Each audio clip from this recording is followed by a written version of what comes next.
Hello, everyone. Welcome to the Korean Help podcast.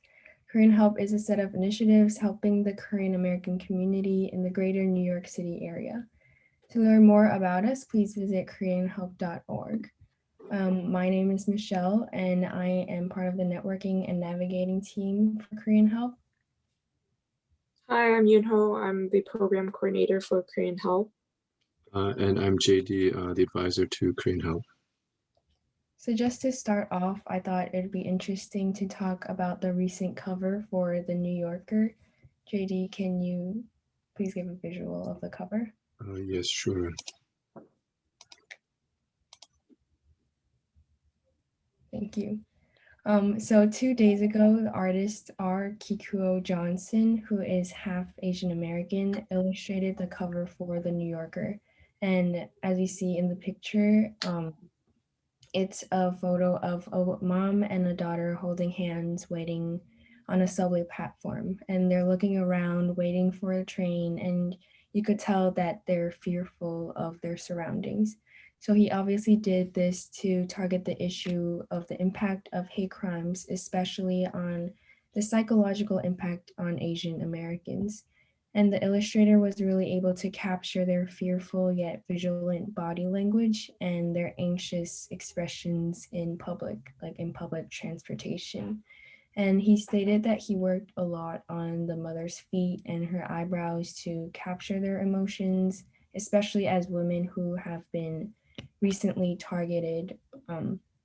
And many recognize this from personal experience, and it really quickly spread on social media platforms like Twitter and on Instagram. And it was really praised for its quiet tension. So, what do you guys think about this cover? Are you surprised, happy? Yeah, I think the artist did a great job of like depicting like our sentiment, I guess. I'm not surprised by the cover. Like I think it's a very relevant and current topic right now. And as we've been talking, I don't feel like they're depicted fearfully enough. And if it were me, I'd have my back against the wall because a pattern has been that people just come out of nowhere, they sneak up on you and either shove you or strike you.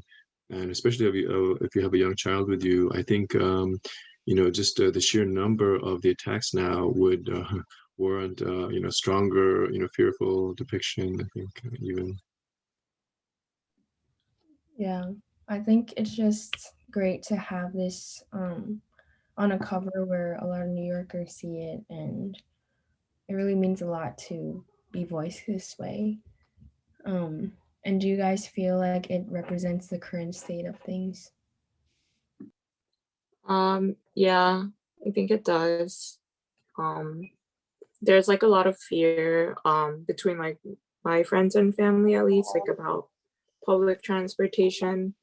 Um, yeah, and it is like a discussion that comes up a lot right now.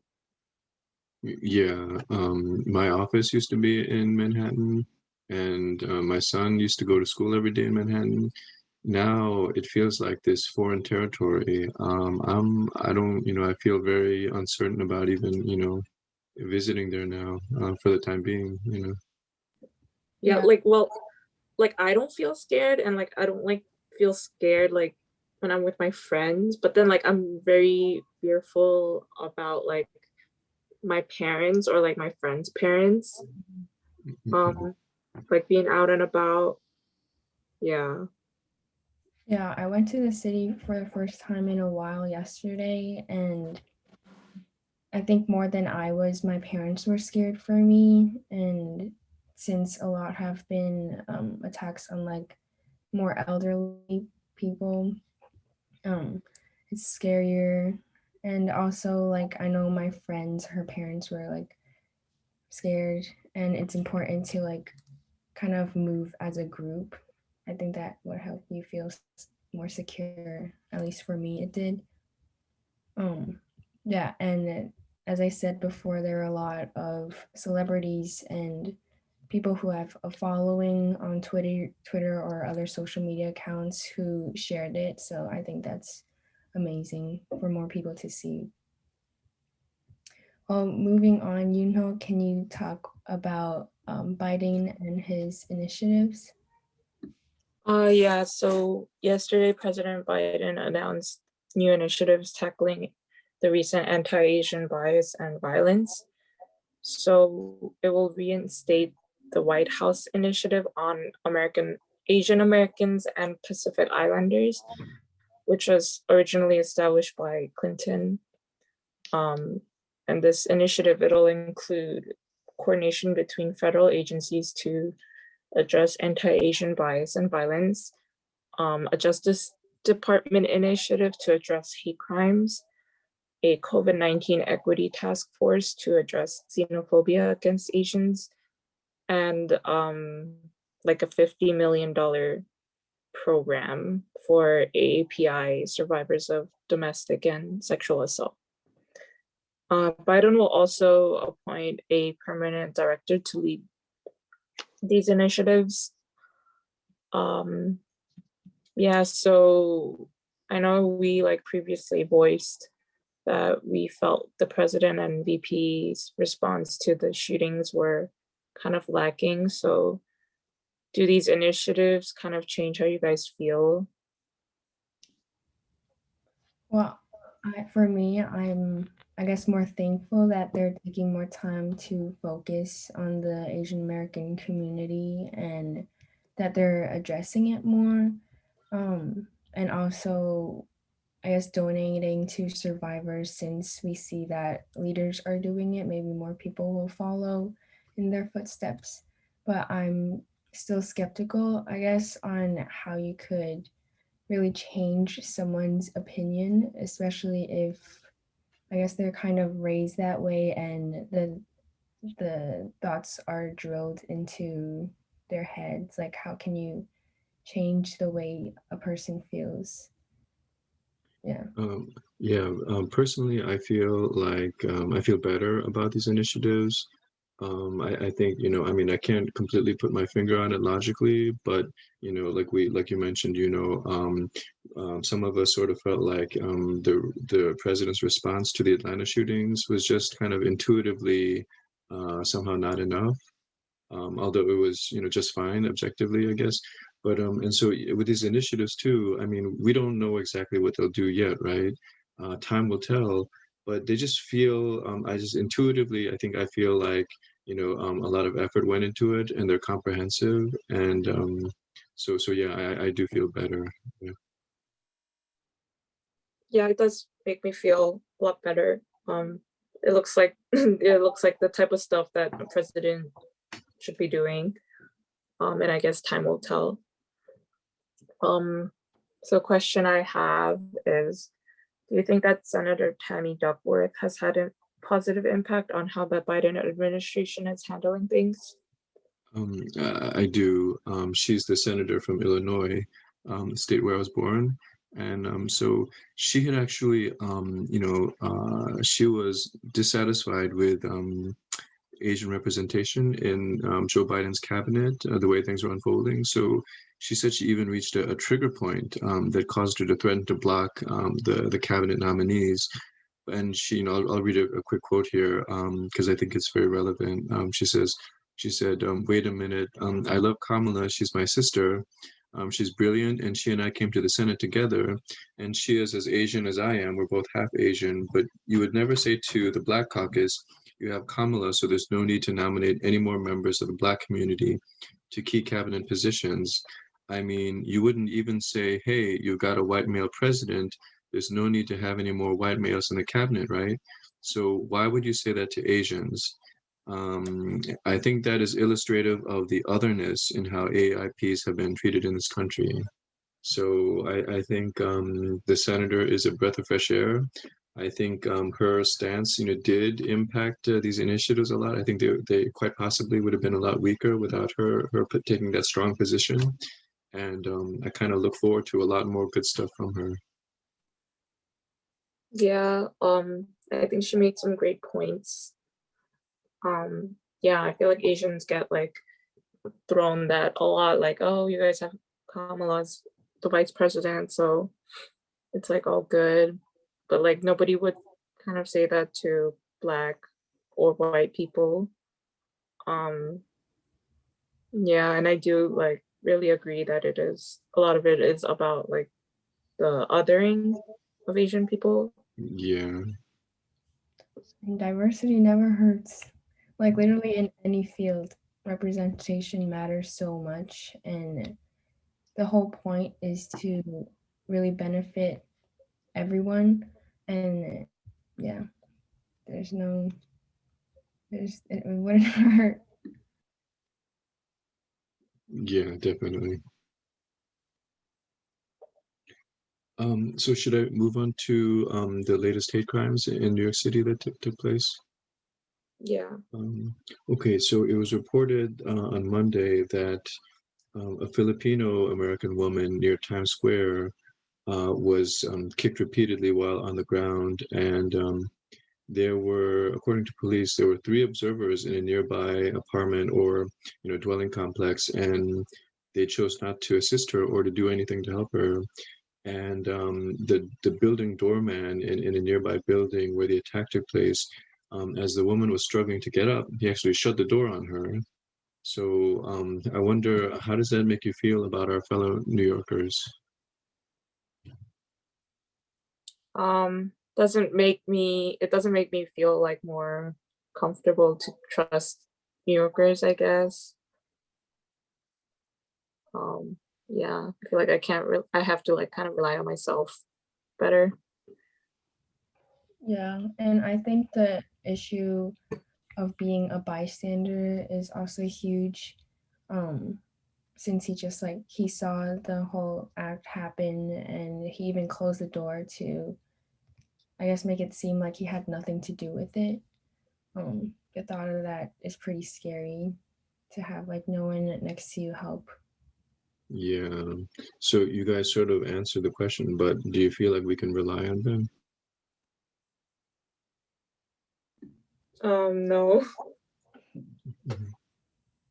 Yeah, I think now it's just scarier since we don't know who to trust and like who would help us if we were struggling, especially um just in a setting where we were born and we've been our whole lives.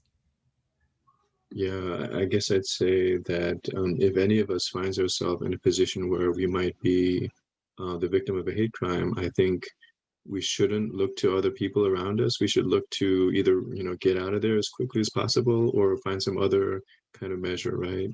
But I also want to be, try to be a little positive and say maybe we can't rely on them yet, but I think hopefully as we build more relationships between communities, then there will come a point where, I mean, you wouldn't shut the door on your own family member, right? Like the door, the doorman, he wouldn't have shut the door on his wife if he had a wife, right? So as we get to know each other and really be, fellow New Yorkers, hopefully a lot of this will change, and that'll take time, but okay. And last time we talked about how much the hate and violence may be stemming from frustration related to the pandemic. However, some people are also talking about how poor relations between the Black community, for example, and the Asian communities have existed for a long time. If you agree with that thought, what do you think some of the causes are? Yeah, I think like the Black community and Asian community had like pretty rough past. Like I know there was a lot of stuff that went down in the 90s in LA.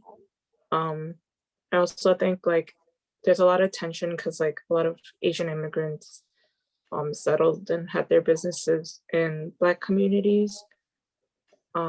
Yeah, so I'd say that part of the cause. Um, and I feel like in this like discussion, like it kind of gets very glossed over how a pretty good chunk of these attacks are done like Black against Asian. Um, yeah, I feel like that's just like important to think about because a lot of the stuff I see right now on social media is like kind of just blaming like big bad white man. Yeah, and I feel like everyone should be kind of be held accountable. Well, I feel like historically, it was white people who used kind of a tactic to pit minorities against each other for themselves to still like hold the higher, like the superior race. And I think since that's so like that was in history, it still has its effects today, which is why we like butt heads a lot as minorities, and we're often seen as like kind of enemies.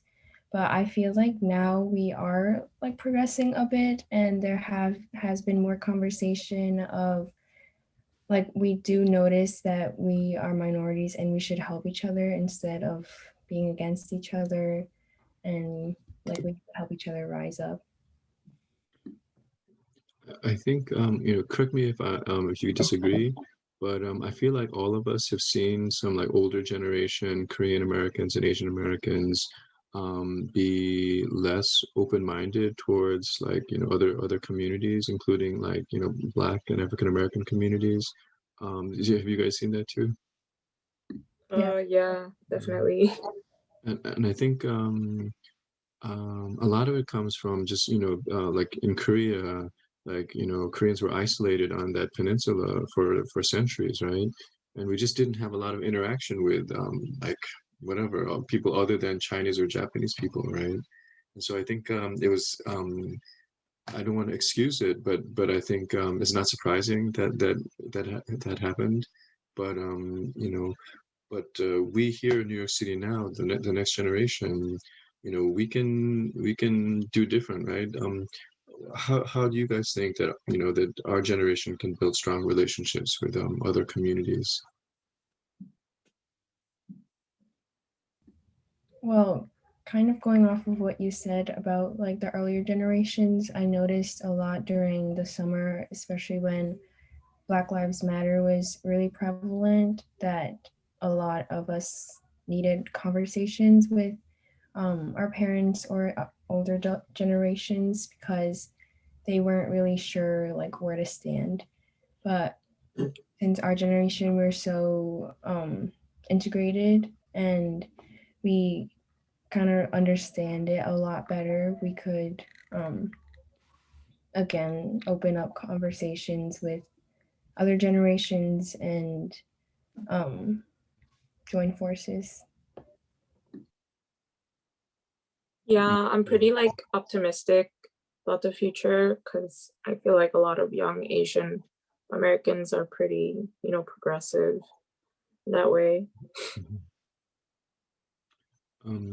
I do feel like in New York City, like we tend to be in our own silos, right? Like the different communities don't interact with each other anywhere near as much as they could or maybe should, right? But but so I think we can it falls on us to actively build those relationships, I think, right? Um, okay, so do you guys believe in the stance and message that Asian Americans are not the scapegoats for the pandemic? I know. I think Asian Americans are definitely the scapegoats right Or now for the rather pandemic. that we should not be, Oh, or I what thought you not meant be. like, oh, Yeah, that yeah, we should not. Yeah, yeah. definitely. Mhm. Like, okay, so like, I feel like it's like China does have like hell of a lot of like responsibility and like explaining and stuff to do like the Chinese government, but like it's like when you kind of say, but you can't like say that now because like a lot of people like will just kind of equate like criticism of the government with like the people. So like we can't even say that anymore. Um yeah, like but then like Asians definitely should not be the scapegoat because like they're just people. Yeah, and I think there's just been too much generalization, and since people are so clueless and ignorant, as you said, they relate a foreign country to like all Asian Americans. So yeah. Yeah, a member of a sister initiative who's Tibetan American. So Tibet is itself is part of China, right? And but he feels so even though the Tibetan people have can have a lot of grievances against China. I was surprised to see that he actually has a lot of affinity for Chinese people. And I asked him to explain that, and he said the Chinese people are not the Chinese government, Yeah. right? And Yeah. so, yeah, oh, go ahead. I'm sorry. Yeah, like that's like I guess that's like the point I was trying to make. And like Trump definitely should have like, you know, not said what he said or made like a proper like distinction. He was like a decent person, I guess. Yeah, and if the people in China itself are not the Chinese government, Asian American people in America are definitely not the Chinese government, and we should not be equated with that. We should not be equated with the having caused the pandemic one tiny bit, right?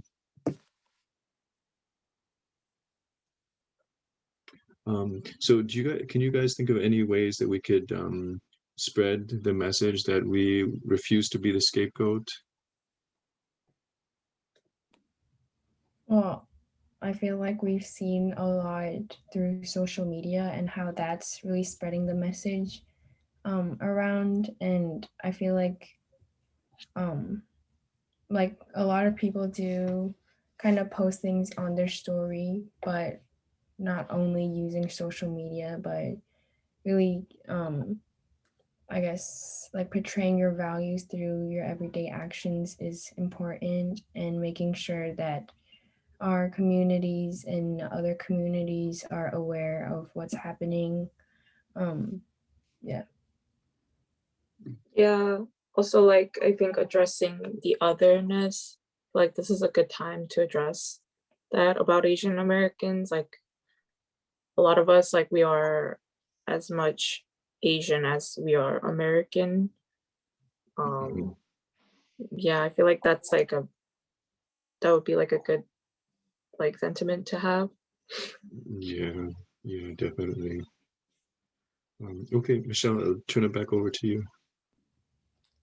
Thank you everyone for listening. Please visit again koreanhelp.org to check us out. Thank you.